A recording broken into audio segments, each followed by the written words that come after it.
Hey, it's me. So I filmed this entire video, but I set it like on a different part of the car. Like I set it up higher, and apparently it's like right above like the engine or something. So every like minute the car was like, and like it was so freaking annoying. So I'm gonna refilm the whole thing. Hopefully, I've said it here before, so hopefully it doesn't make that noise. I'm pretty sure just because of where I put my phone. Anyways, today, I figured, well, considering I already talked about it for 20 minutes in another video, I wanted to discuss, like, privacy, in terms of, like, not feeling obligated to share every detail about yourself with the world.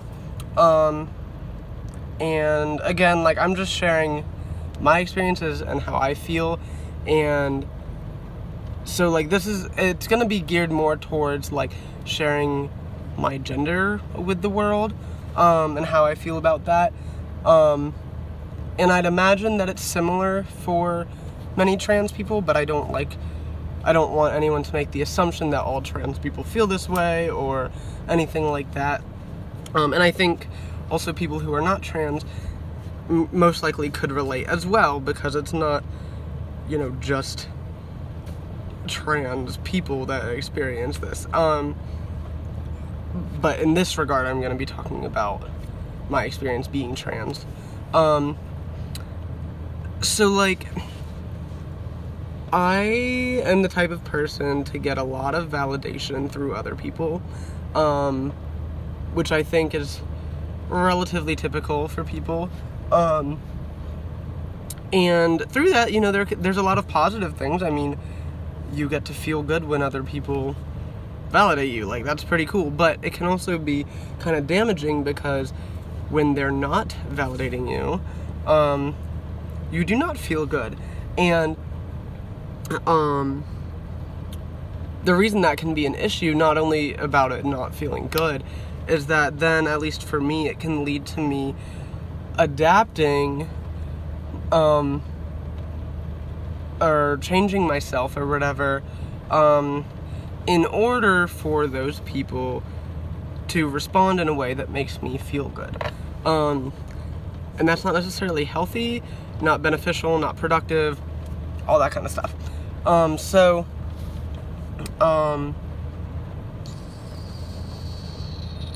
Yo, my brain just lost track. Okay, hold on. Oh, okay, so, in regards to gender, well, in regards to anything, people in general tend to have a harder time respecting something that they do not understand. And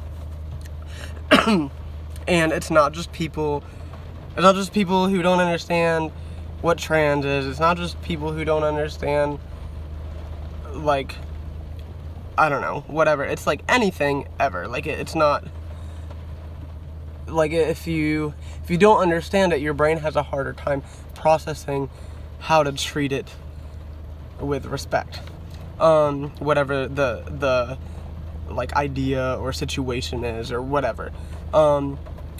So ideally people would understand everything, and then I'm gonna see if I can. Oh, it might fall. No, that's better. Okay.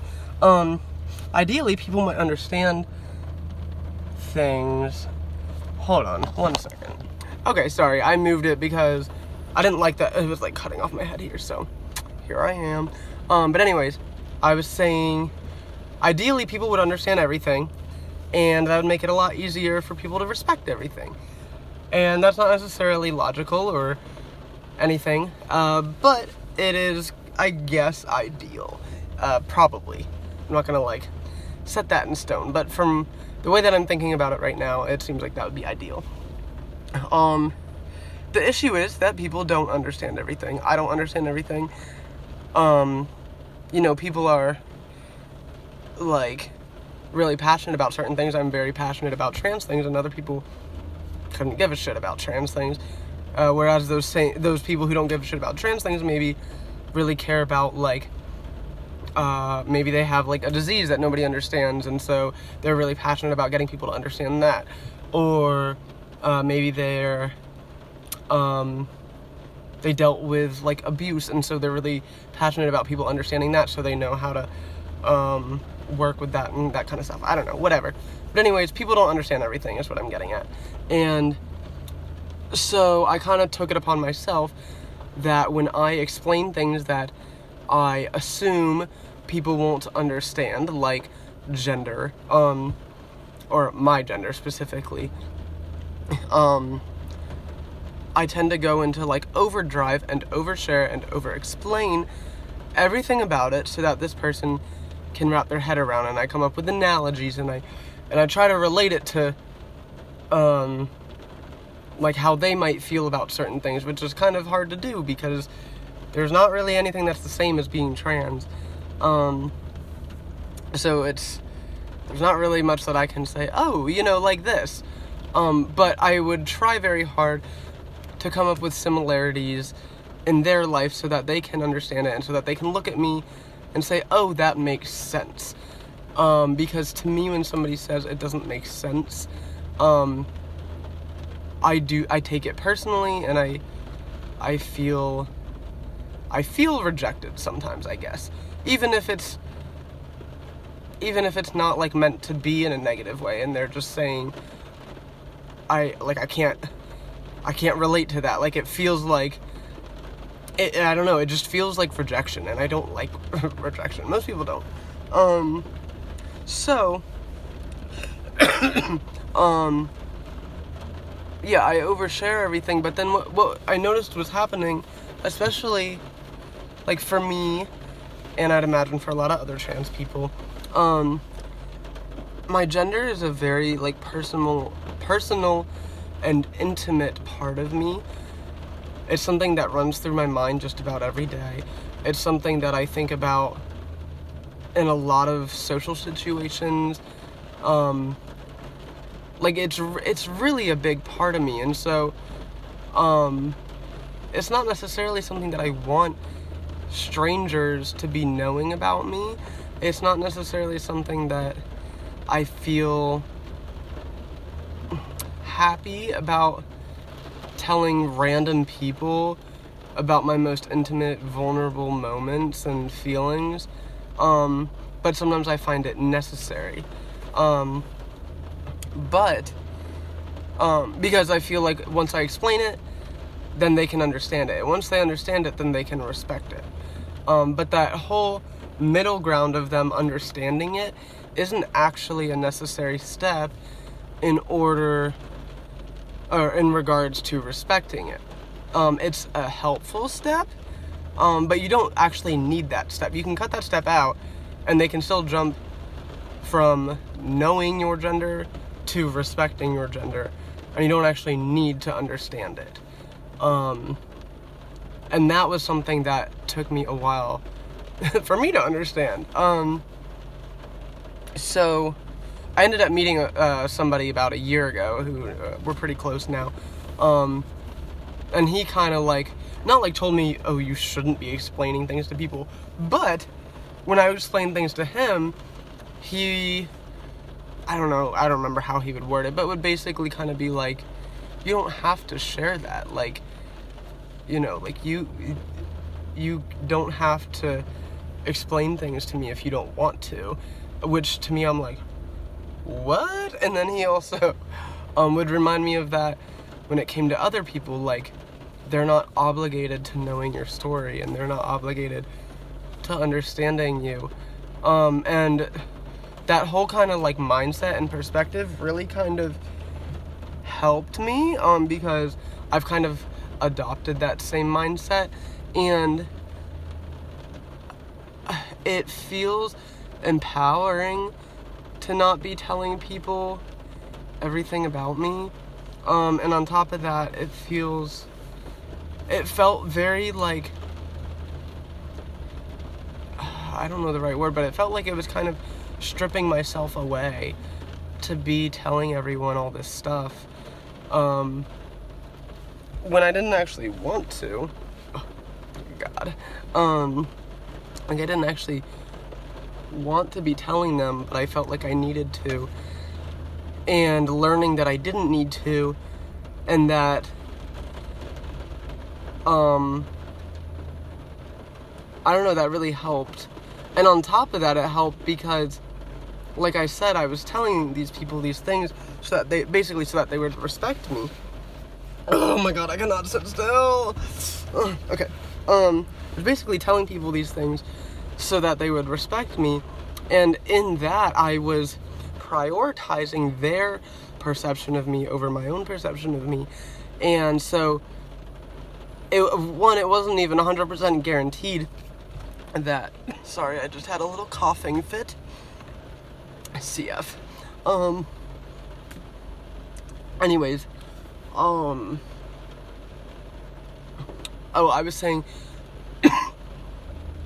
it's not 100% guaranteed that once I explain it to them that they're gonna understand and respect it. It's not even close to 100% guaranteed. Because sometimes they still won't understand it. And then they think that they don't have to respect it. So it was all this energy kind of wasted in hopes that they would be respectful. And ew, I'm not putting that behind my ear. On top of that, it really felt like I was, no, I already said that. I was seeing myself through the amount of respect they were giving me. But now that I don't even, like, try to make them respect me, I guess, it shifted my perspective to be seeing myself through my own perception and through my own story and through my own experiences and everything that I've learned about myself. And that's a lot more empowering. And I don't know, I have a lot more confidence, and I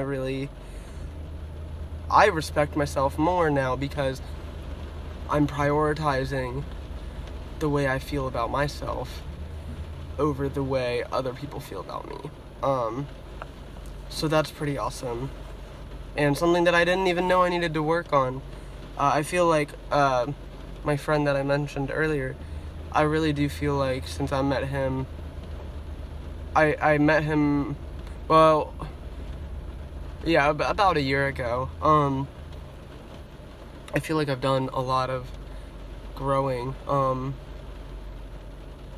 Not even, like, I mean, I definitely still got some work, but it was just, he is so different from me, but not in a bad way at all.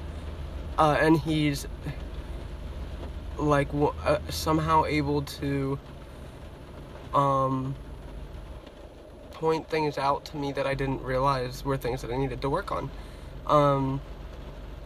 And that's really awesome. I don't know, I'm really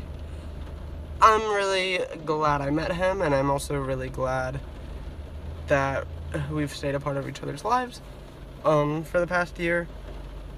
And I don't know, I really feel like I've grown a lot, but this is just one way that I've grown, I guess, or that I continue to grow.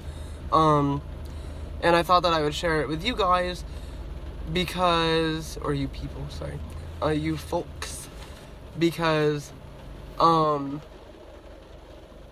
I said, this wasn't even an area that I realized I could grow in. I didn't realize there was opportunity here, and that what I was doing was actually harmful to my well-being and stuff. So I thought that maybe I would share it if any of you needed to hear that for yourself. And also, it's just, I find it really interesting, so I thought I'd share it. I don't know. That's everything. So I'm gonna go. Hopefully that noise is not in this video. If it is, I'm gonna be so pissed. But yeah, I'm gonna go. Have a nice rest of your day. I'll see you next time.